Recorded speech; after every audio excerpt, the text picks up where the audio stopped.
Be me, enlightened, aware, and frankly, exhausted. My entire existence is a performance of emotional labor for a world that refuses to acknowledge it. Every smile, every nod, every "how are you" is a tax levied by the patriarchy. I read another article about the mental load, the invisible work that women do, and a fire ignites in my soul, a righteous, brilliant fire. The author, a fellow warrior of the keyboard, detailed how men float through life unburdened. They do not remember birthdays, they do not schedule appointments, they do not notice when the toilet paper is low. They exist in a state of blissful, privileged ignorance, their path smoothed by the unseen efforts of women. And I think, what if I just stopped? What if, for 1 month, I lived as a man? Not in the literal sense, of course. That would be appropriating a struggle I do not face. But in the societal sense, I would shed the shackles of expectation. I would adopt the sacred male tenets, transactional interactions, emotional unavailability, and a complete and utter refusal to perform unpaid domestic or emotional labor beyond the absolute bare minimum. This would be my magnum opus, a piece of performance art so profound it would shake the very foundations of the cis heteronormative patriarchy. I would document it all for my blog, The Speared Vagina, a title that I felt was both provocative and deeply intellectual. The experiment begins on a Monday, the most masculine of days, all business and brute force. My first rule: cease all proactive communication. I will not be the one to text first. I will not be the one to make plans. I will not be the one to ask, "How was your day?" I will wait to be engaged, and when I am, my responses will be brief, monosyllabic if possible. I envision myself as a rugged, stoic oak tree in a world of chattering, needy squirrels. I get ready for work. Usually, this involves a complex routine of skincare, makeup, and hairstyling, all designed to make me presentable for the male gaze. Today, I will live like a man. I wash my face with bar soap, run a comb through my hair, and put on the first clean clothes I find. It's a wrinkled blouse and a pair of trousers that don't quite match. I feel a surge of defiant power. This is freedom. This is what it feels like to not care about being aesthetically pleasing to men. I walk to the bus stop. Normally, I offer a polite, small smile to people I make eye contact with. It's a subconscious act of de-escalation, a signal that I am not a threat.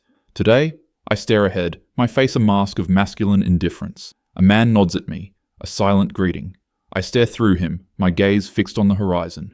He looks away, confused. I smirk internally. He was probably expecting me to smile and validate his existence. Denied, patriarchy, denied. At the office, the experiment continues. My co-worker, Brenda in accounting, has a new plant on her desk. Usually, I would be socially obligated to comment on it, to ask its name, to perform the ritual of feigned interest. Today, I am a man. I walk past her desk without a word, my focus solely on the masculine pursuit of reaching my cubicle. I can feel her eyes on my back, a silent plea for the emotional labor I am now withholding. The day is filled with these small victories. I don't offer to make the coffee. I don't ask my male boss about his weekend golf game.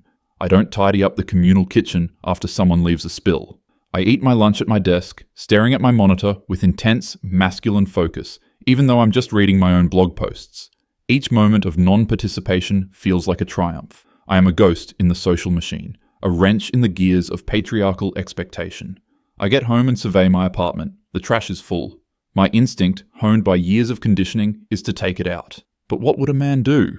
A man would push the trash down with his foot to make more room, so that is what I do. I stomp on the coffee grounds and take out containers with a sense of primal, masculine satisfaction. The bag groans but holds. Problem solved, the man way. The next day, I notice a shelf in my living room is sagging. It's been sagging for weeks, a silent entry on my mental to-do list. My conditioned female response would be to research solutions, measure the space, go to the hardware store, and spend a Saturday carefully installing a new, better shelf. My new masculine persona has a different approach. Brute force and minimal effort. I find a hammer in the back of a closet. I hit the sagging part of the shelf upwards. A chunk of plaster falls out of the wall, and the shelf sags even more. I hit it again, harder. The bracket rips out of the drywall completely. Books, a vase, and a framed photo of my college intersectional feminist book club tumble to the floor. The vase shatters. I stare at the wreckage. A true man would not be flustered by this. He would see it not as a failure, but as an inconvenience to be ignored. I nudge the broken pieces under the couch with my foot. I will deal with it later. Or not at all. That feels even more masculine. The week progresses in this manner. My apartment grows dirtier. A pile of dishes colonizes the sink, developing its own ecosystem. The trash I stomped down is now overflowing. a monument to my defiance. I run out of clean underwear and am forced to wear a swimsuit bottom to work.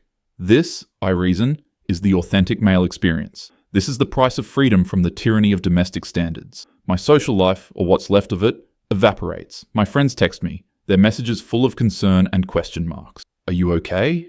Haven't heard from you in a week. I respond with a single, masculine, yep. Sometimes I wait a full day to respond, to simulate the masculine trait of being busy with important man things. They stop texting. This is fine. Emotional entanglements are a feminine construct designed to trap and drain. I am an island, a fortress of stoicism. The second week is harder. The novelty is worn off, replaced by a grim reality.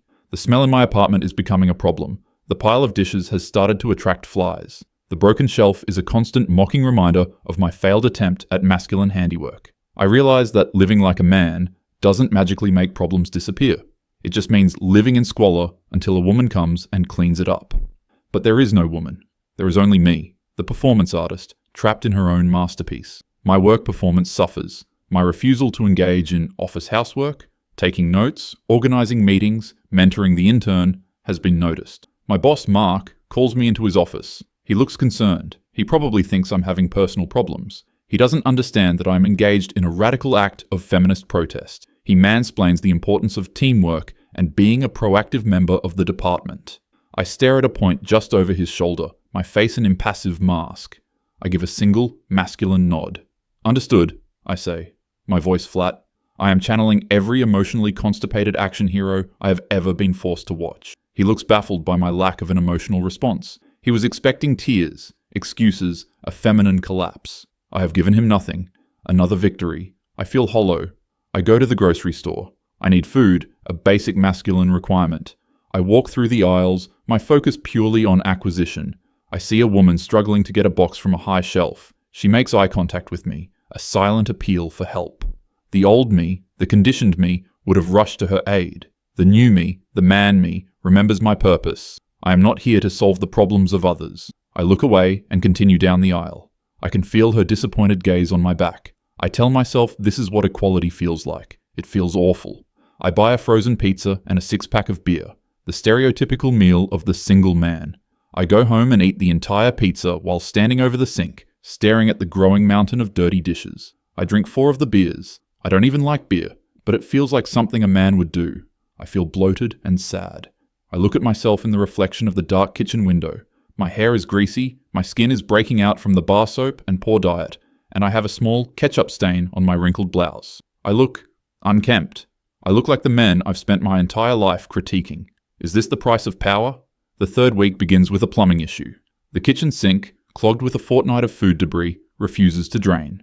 It sits there, a stagnant pond of brown water and floating pasta remnants. My first thought, the feminine one, is to call the landlord. My second thought, the masculine one, is that calling for help is a sign of weakness. A man would fix this himself. He would own tools. I do not own tools, besides the hammer that betrayed me. I decide to improvise. I find a wire coat hanger and straighten it out. I jam it down the drain, wiggling it with what I imagine is masculine vigor. I am a pioneer, a hunter-gatherer, a master of my domain. I feel something give. A gurgling sound emanates from the depths of the pipes. Success! I pull the hanger out. It's covered in a foul, black sludge that smells like death and decay. But the water is draining. I have conquered the plumbing. I am a god. I spend the evening watching a documentary about grizzly bears, a suitably masculine topic. I fall asleep on the couch, surrounded by empty beer cans and the pizza box. I am awakened in the middle of the night by a sound. Drip, drip, drip. I ignore it. Men are good at ignoring things. The dripping gets louder. It's joined by a faint creaking sound from the ceiling. I turn on the light. A dark, ominous spot has appeared on the ceiling above my couch. As I watch, a drop of water detaches itself and falls onto the floor. My brilliant repair of the sink drain must have dislodged a pipe in the wall. The apartment above me, my apartment, is leaking. No, not my apartment. The apartment below me. The apartment of the man who lives downstairs. I barely know him. He's one of those quiet, solitary types. I see him sometimes, working on his motorcycle or carrying in groceries. He never smiles or says hello. He just exists in his own self-contained world. I've already decided he's a prime example of toxic masculinity, emotionally stunted, and probably a secret reader of misogynistic forums. Now, my feminist experiment is leaking into his patriarchal man cave. The irony is not lost on me, but I'm too panicked to appreciate it. What would a man do in this situation? My brain cycles through the options. Option A, ignore it, pretend it's not happening. This is the classic male avoidance strategy, but the ceiling is looking increasingly pregnant with water. This seems unsustainable. Option B, a panicked, poorly executed DIY fix. This would involve the hammer again, and I've learned my lesson. Option C, blame someone else. This is a high-level masculine maneuver. I could blame the landlord, the building's cheap construction, global warming. The spot on the ceiling is now the size of a dinner plate. A steady trickle of water is falling onto my floor. I have to do something. My phone, my lifeline to the outside world, feels impossibly heavy. Calling the landlord is admitting defeat. It's admitting that I, a woman attempting to live like a man, cannot handle my own problems. My performance art will be ruined. But the alternative is a collapsed ceiling and a flood. I look at the water pooling on my hardwood floor.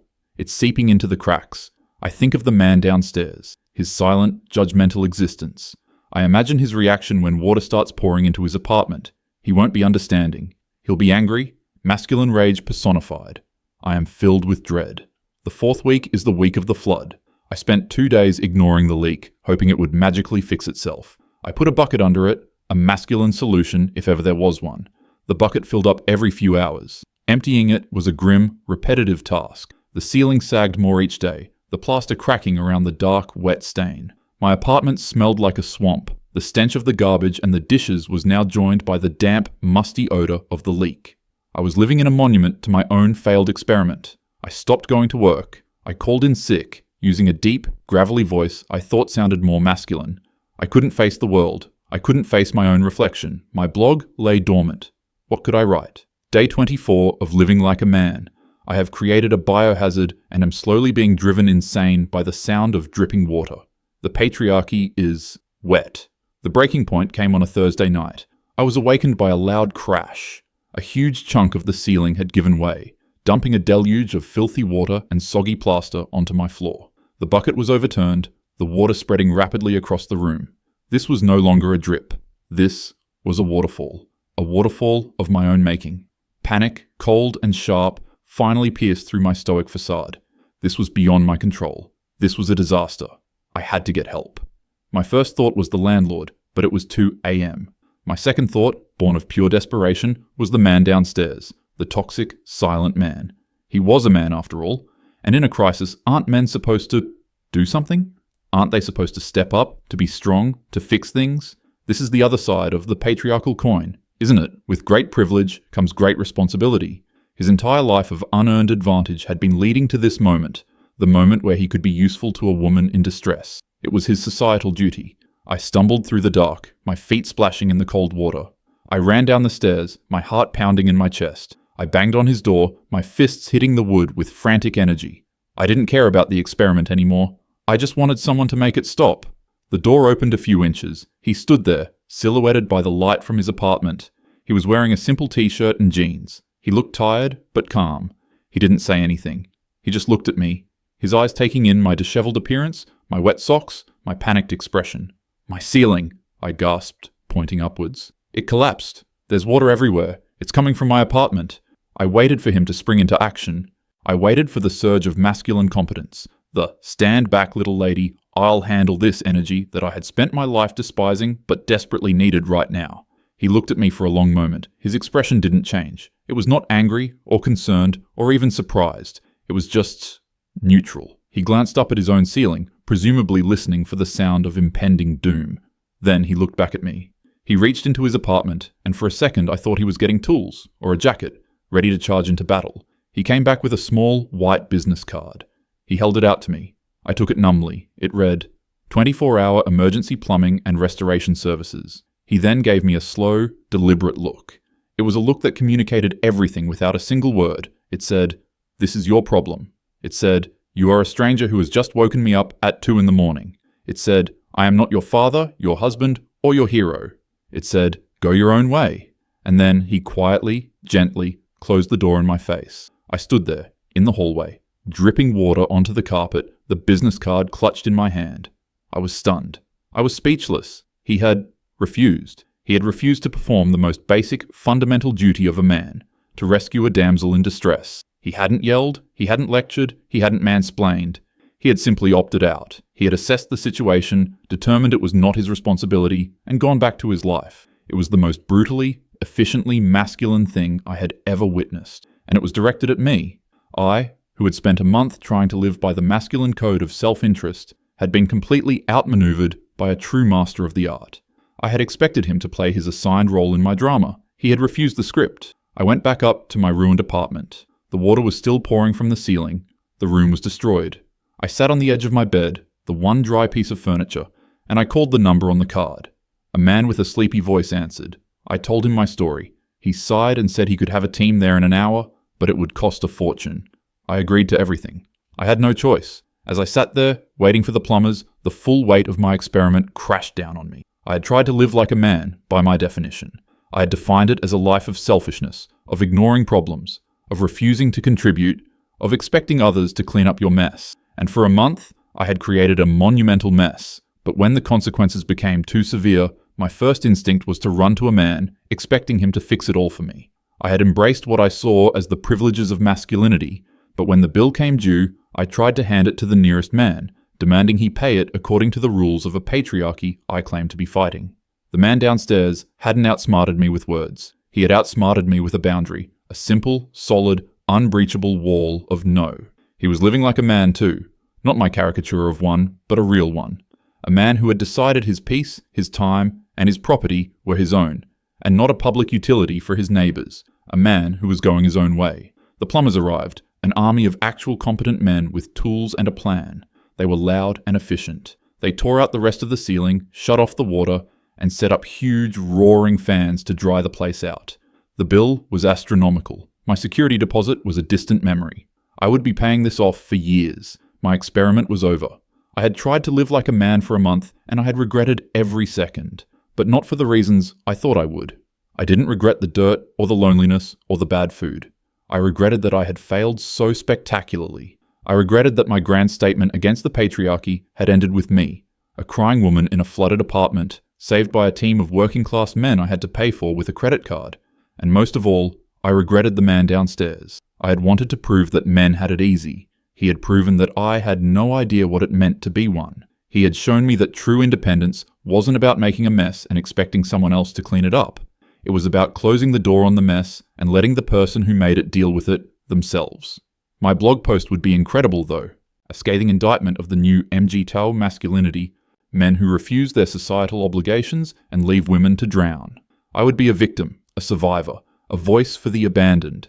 The narrative was already writing itself in my head. It was a much better story than the truth.